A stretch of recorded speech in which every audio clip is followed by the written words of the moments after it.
বিসমিল্লাহির রহমানির রহিম। প্রিয় শিক্ষার্থীবৃন্দ, আশা করি সবাই ভালো আছো, সুস্থ আছো। আজকে আমাদের পদার্থবিজ্ঞান প্রথম পত্রের পঞ্চম ক্লাস।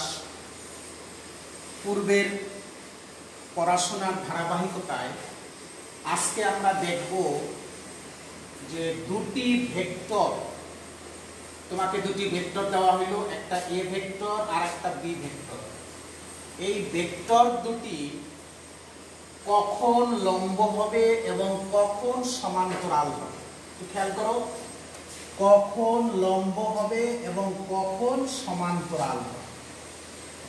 লম্ব আমরা জানি, মনে করো এই এ একটা ভেক্টর আর বি একটা ভেক্টর, এদের মধ্যবর্তী কোণ যদি 90 ডিগ্রি হয় তাহলে আমরা লিখতে পারি এ ভেক্টর লম্ব বি ভেক্টর, অর্থাৎ এ ভেক্টরের উপরে বি ভেক্টর লম্ব।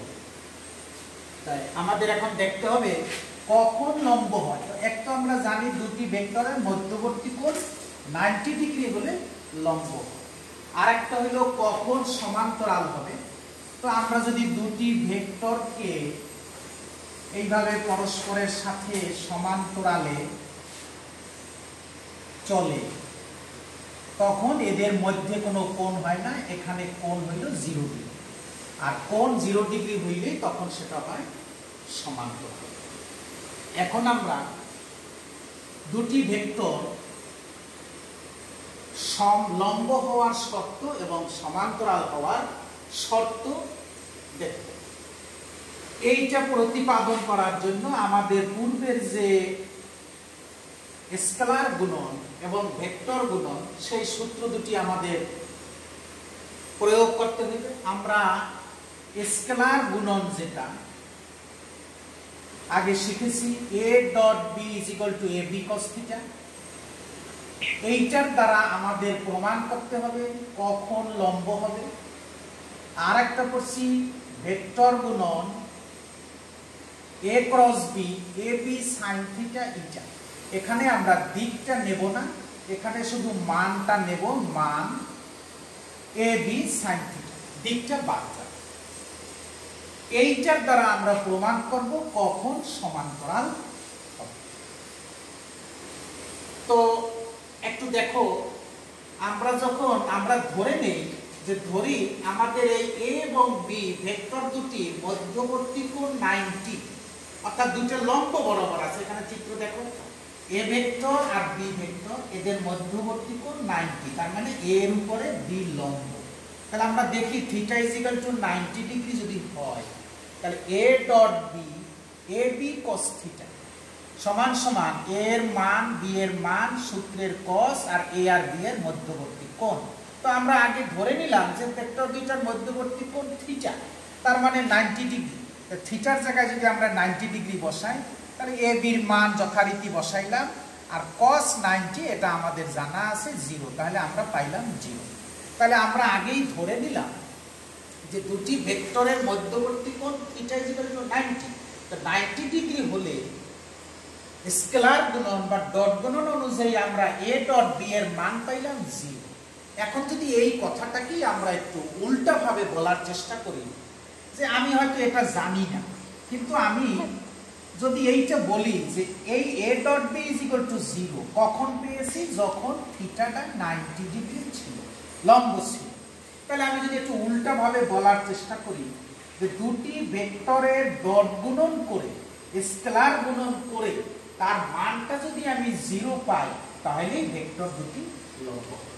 তো আশা করি বুঝতে পারছো যে এইটাই হলো আমাদের সেই নির্ণয় শর্ত, অর্থাৎ দুটি ভেক্টর ডট গুণন করার পরে তাদের মান যদি 0 হয়, তখনই ভেক্টর দুইটা লম্ব হয়। কিভাবে পাইলাম আমরা আগেই ধরে নিয়েছি দুটি ভেক্টর যদি লম্ব হয়, 90 ডিগ্রি বরাবর কাজ করে, তাহলে আমরা সেই আগের লাইনে ছিল যে ডট গুণনের দ্বারা আমরা 0 পাইছি। এরপরে তো এটা গেল, এটা অ্যান্সার হইল a ডট b, অর্থাৎ দুটি ভেক্টরের ডট গুণন করে যখন আমরা রেজাল্টটা 0 পাবো, তখনই সেটা লম্ব। এরপরে আমরা দেখব কখন সমান্তরাল হয়। তো পূর্বের ন্যায় আমরা আবারও ধরে নিলাম যে দুটি ভেক্টর পরস্পর সমান্তরাল। সমান্তরাল মানে হইল ভেক্টর দুটার মধ্যবর্তী কোণ 0 ডিগ্রি। আবারও খেয়াল করো, সমান্তরাল কথার মানেই হইল ভেক্টর দুটির মধ্যবর্তী কোণ 0 ডিগ্রি। তাহলে আমরা আগেই ধরে নিছি এটার মতো যে দুটি ভেক্টরের মধ্যবর্তী কোণ 0 ডিগ্রি হলে আমরা দেখি এই যে a cross b equal to ab sin theta eta, তাহলে এর যদি মান নেই তাহলে আমরা পাই ab sin থিটা। এখন থিটার জায়গায় যদি আমরা সেই 0 ডিগ্রি বসাই তাহলে a ক্রস b এর মান পাই আমরা 0। তাহলে a cross b equal two 0 পেয়েছি আমরা যখন দুইটা ভেক্টরের মধ্যবর্তী কোণ 0। 0 মানেই হলো তারা সমান্তরালে চলতেছে। তাহলে এই কথাটাকেই যদি আমরা একটু উল্টা করে বলি যে দুটি ভেক্টরের ক্রস গুণের মান বা মান ক্রস গুণফলটা যখন 0 হবে তখন ভেক্টর দুটি সমান্তরাল। তাহলে সমান্তরাল হওয়ার শর্ত হলো দুটি ভেক্টরের ক্রস গুণন করে যখন তার মানটা 0 হবে তখনই তুমি বলতে পারো যে এই ভেক্টর দুটি পরস্পরের সমান্তরাল, অর্থাৎ a সমান্তরাল b, a সমান্তরাল b। তো আশা করি জিনিসটুকু উপলব্ধি করতে পেরেছো। এখন আমরা একটা এক্সাম্পল দেখব। মনে করো a আর b, a ভেক্টর সমান 2i plus 3j plus k এবং b ভেক্টর সমান i minus 2j plus 3k। এখন তোমাকে যদি আমি বলি যে এই ভেক্টর দুটি লম্ব কিনা, ভেক্টর দুটি লম্ব কি না এটা যাচাই করো, যাচাই করো। তাহলে শিক্ষার্থী বন্ধুরা তোমরা ইতিপূর্বে বা এইমাত্র শিখে ফেলেছো যে দুটি ভেক্টর, আমরা জানি দুটি ভেক্টর কখনই লম্ব হবে যখন ভেক্টর দুইটা ডট গুণফল 0। আমরা তো জানি a dot b is equal to ab cos theta. এটা থেকে আমরা জানি যে ভেক্টর দুটি থিটা। তো আমরা এইটা যদি 0 হয়, a ডট b এর মান যদি 0 হয় তাহলে ভেক্টর দুটি লম্ব হবে। এই শর্তেই ভেক্টর দুটি লম্ব হয়। এখন আমরা দেখি এই মান 0 হয় কিনা। এখন এইটা সমান a ডট b, আমরা একটা সূত্র জানি x dx যোগ ay by যোগ az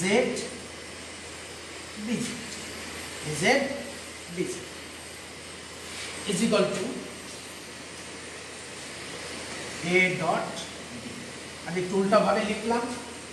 এখন আমরা সেই এইটা হলো ax এর মান, এইটা হলো ay এর মান, এইখানে 1, এই 1 হলো a z এর মান, ঠিক এইখানেও 1 bx এর মান, -2 by এর মান, 3 bz এর মান।